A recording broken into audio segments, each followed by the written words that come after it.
여러분 안녕하세요. 반갑습니다. 오늘도 우리 주님의 놀라우신 은혜와 또 그 은혜를 믿는 믿음의 능력이 우리 가운데 넘치기를 간절히 바랍니다. 함께 찬양하겠습니다.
오늘 우리가 함께 나눌 하나님의 말씀은 사도행전 15장 1절부터 29절의 말씀입니다. 좀 많이 길죠?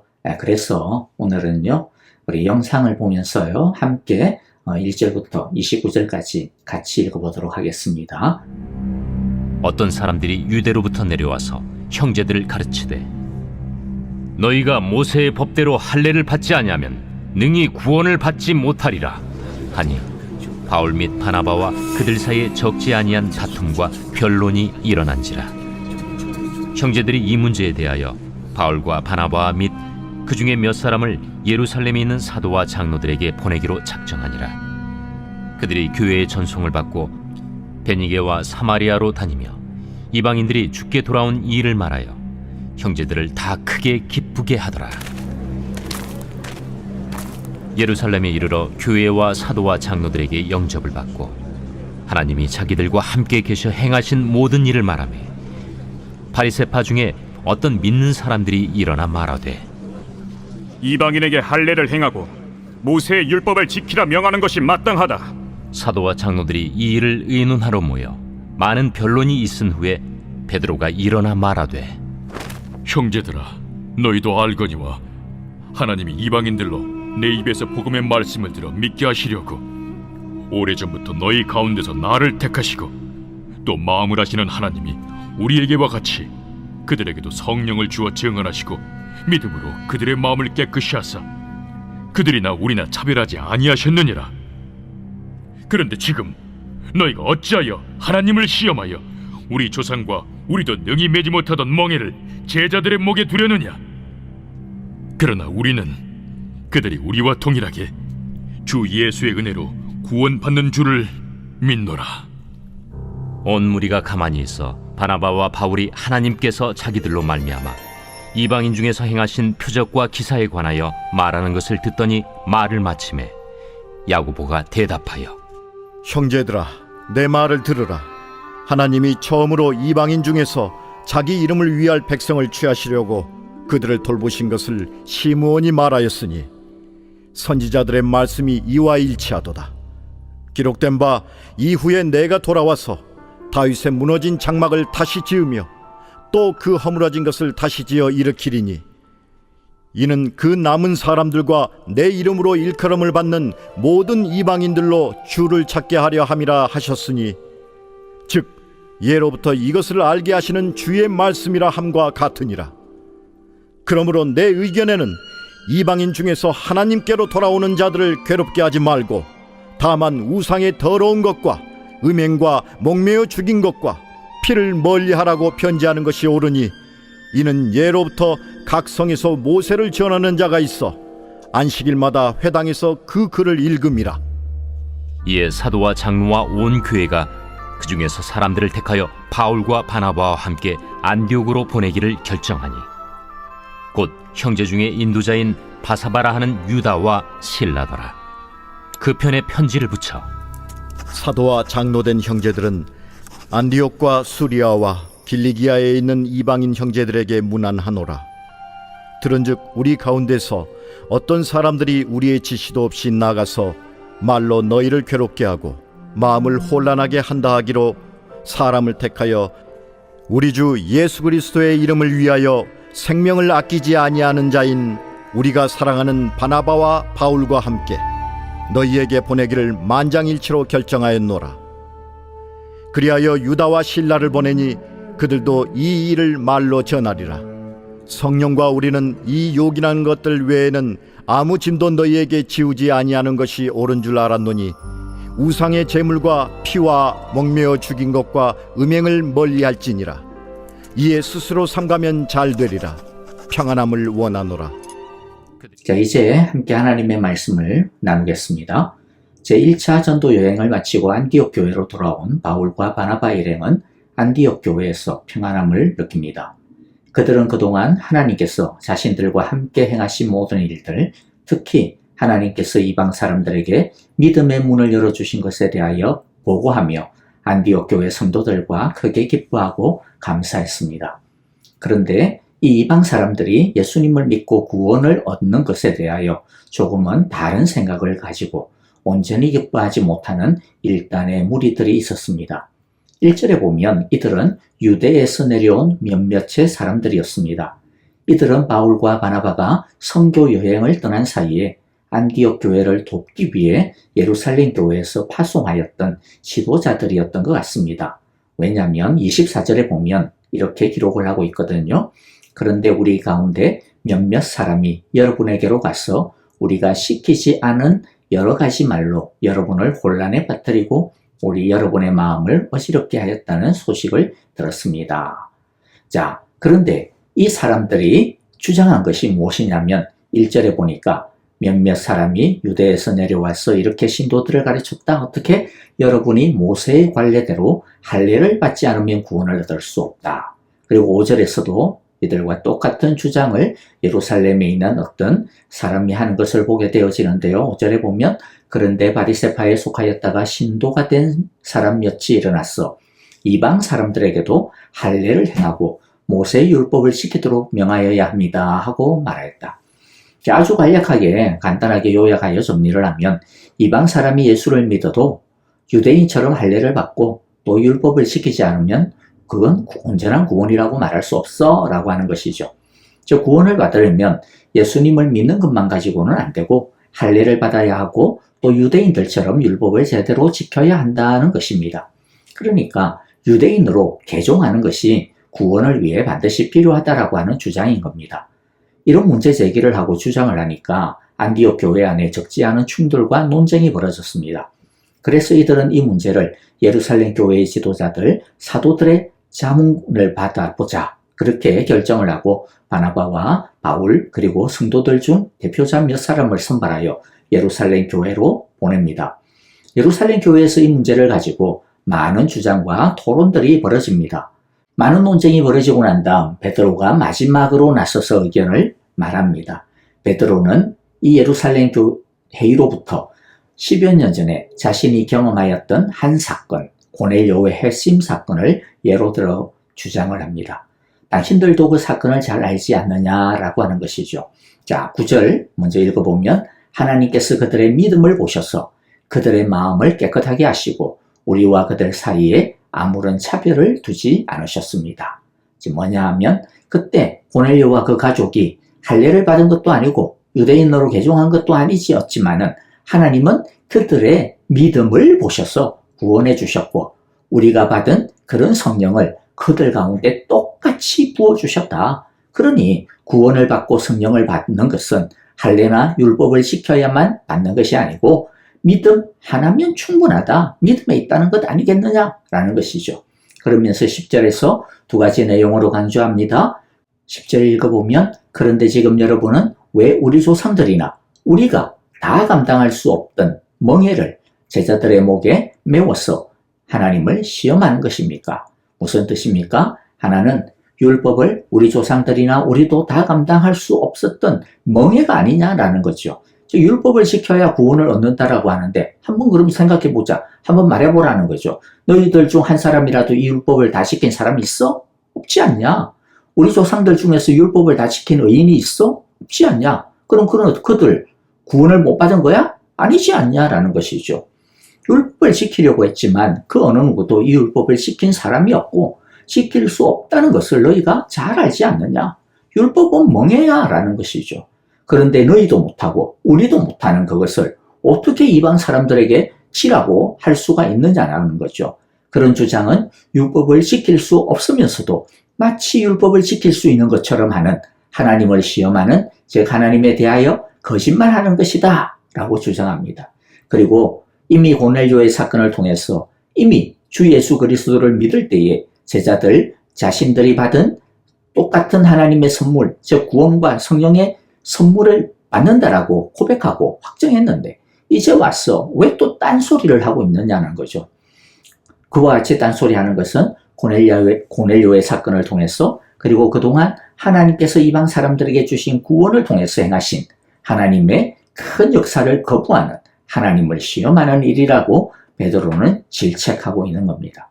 그리고 11절에서 확실하게 선언합니다. 11절 우리가 주 예수의 은혜로 구원을 얻고 그들도 꼭 마찬가지로 주 예수의 은혜로 구원을 얻는다고 우리는 믿습니다. 야, 역시 베드로는요 예수님의 수제자는 수제자께 맞는 것 같습니다. 자, 베드로의 이 말을 듣고 12절에 보니까 온 회중이 조용해졌습니다. 반박할 수가 없었던 거죠.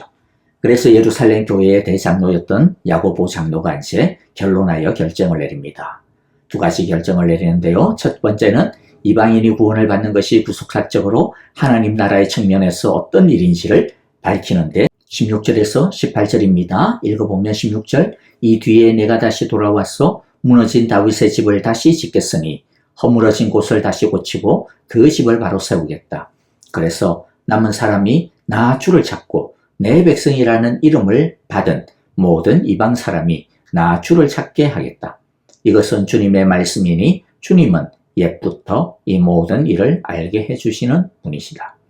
자, 이것은 이방인들이 하나님께로 돌아오는 것은 하나님께서 예언자들을 통하여 약속하신 하나님 나라의 회복의 성취의 사건이라는 겁니다.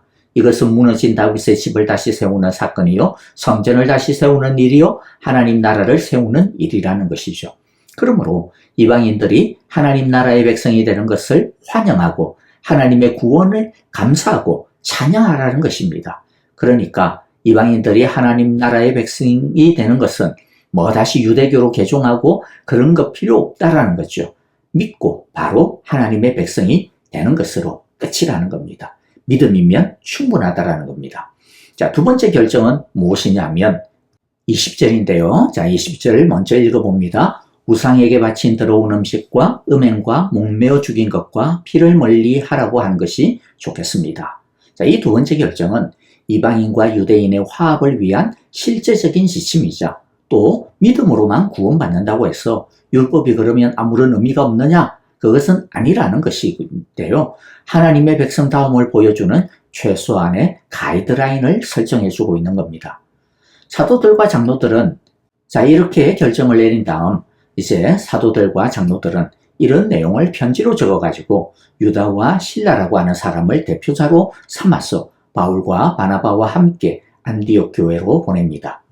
이런 일련의 사건을 통하여서 교회에 있어서 굉장히 중요한 것이 하나가 정립이 되었죠. 그것은 바로 무엇으로 구원을 받는가, 구원은 무엇으로 받는가 라고 하는 구원론에 대한 최초의 교회 공적인 신앙 고백이 확립되게 된 것입니다. 자, 이제 오늘의 말씀을 정리하면서 적용하고 마무리하도록 하겠습니다.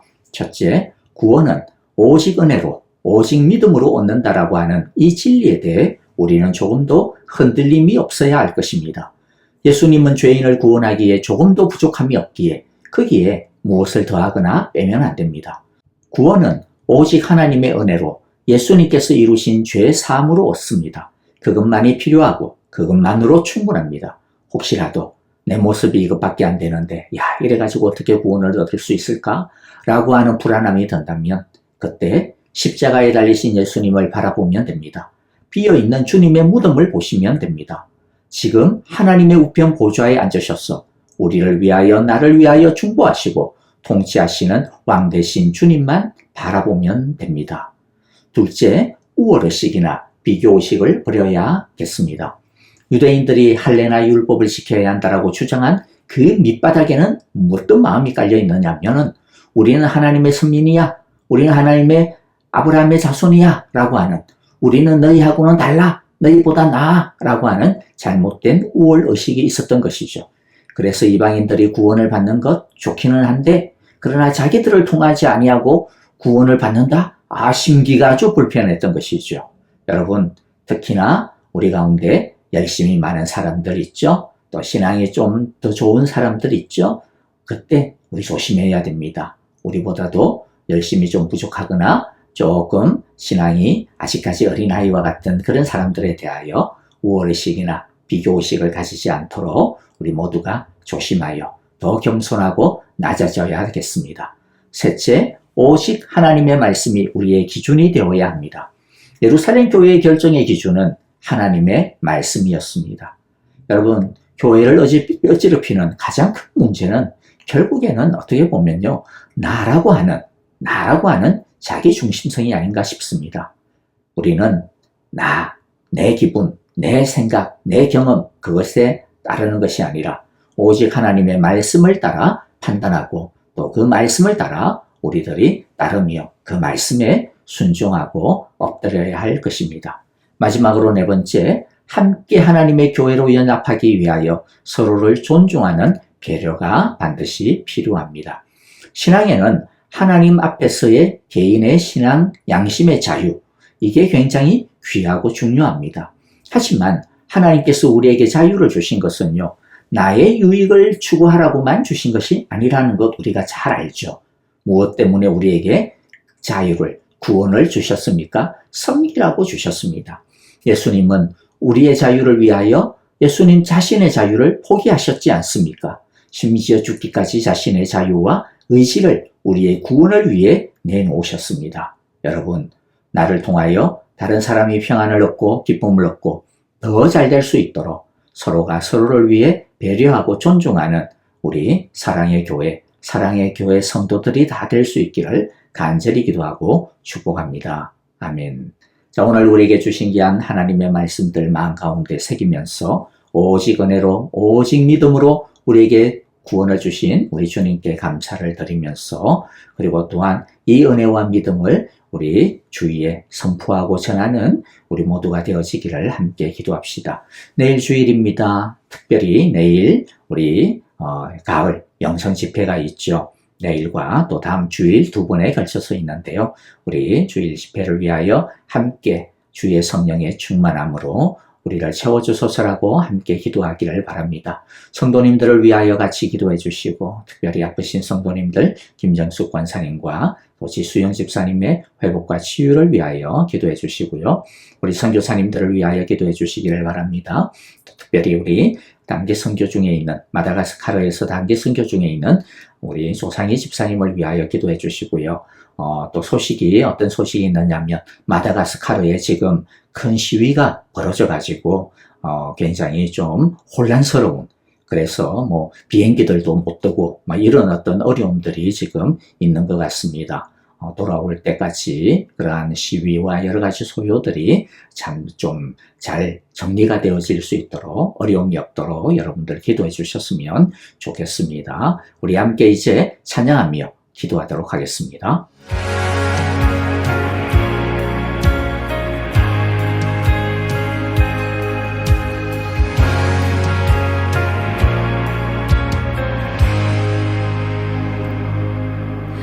부흥을 다시 노래합니다.